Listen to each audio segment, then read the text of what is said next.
le mandat du président Macky Sall avait été placé sous le signe de la lutte contre l'enrichissement illicite. 5 ans après, quel bilan en tirez-vous? Oui, un bilan très négatif.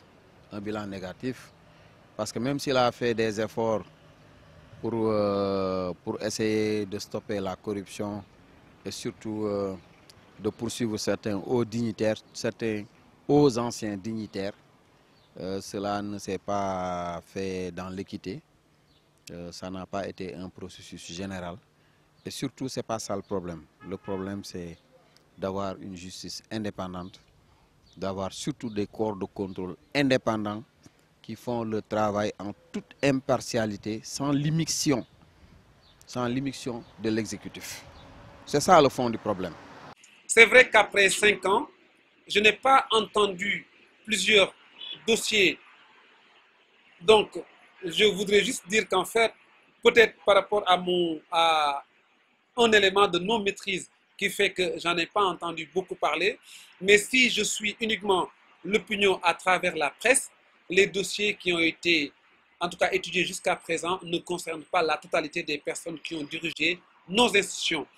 Sur ce point, c'est vrai que je veux être prudent parce qu'en fait, je ne maîtrise pas le pourquoi certaines personnes n'ont pas été encore invitées à répondre devant la justice.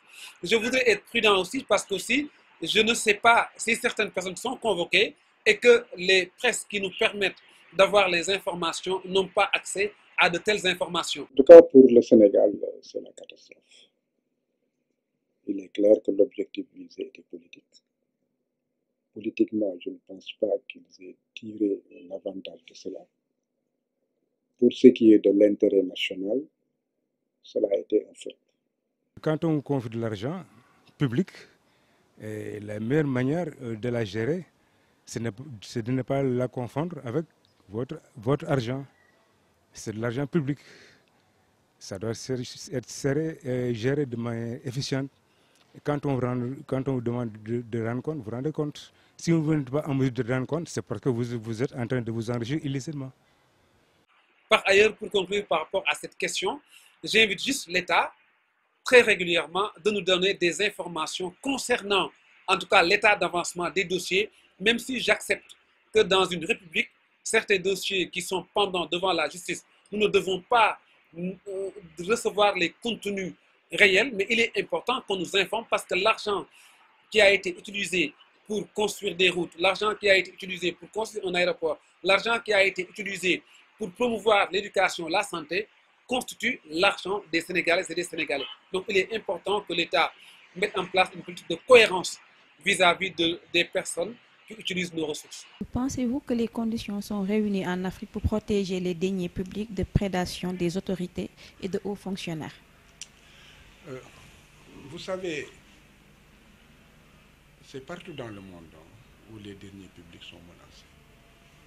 Ce n'est pas seulement en Afrique. En Europe aussi, les deniers publics sont menacés. Tout le problème, c'est un problème de système judiciaire et d'intérêt national.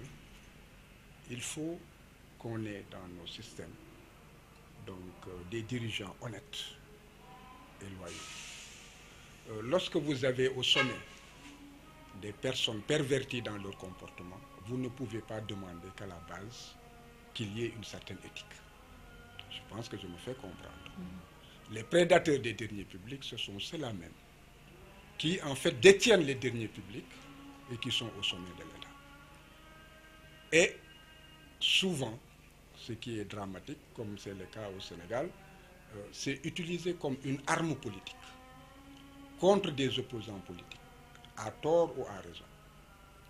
Si en fait c'est à raison, c'est à la justice, n'est-ce pas, de mener des enquêtes libres, indépendantes, sans qu'il y ait interférence ni ingérence du pouvoir exécutif, n'est-ce pas, qui décide de la culpabilité ou de l'innocence des personnes.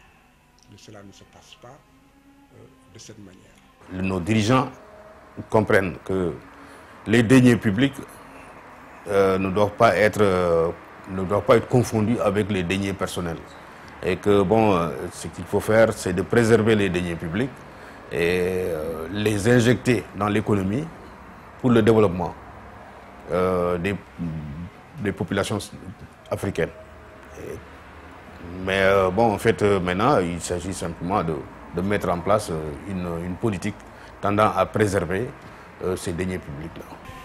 Donc c'est pour dire que nous avons tous intérêt à ce que les deniers publics soient utilisés convenablement au profit des populations et qu'il y ait une réédition des comptes. Ce dont nous sommes contre, c'est que l'on utilise la lutte contre l'enrichissement qu'on dit illicite, n'est-ce pas, pour régler des comptes politiques. Et c'est pourquoi cela a échoué au Sénégal. Je suis affirmatif, au Sénégal, ça a été un échec. C'est que, bon, on ne peut pas impunément utiliser les deniers publics à des fins personnelles.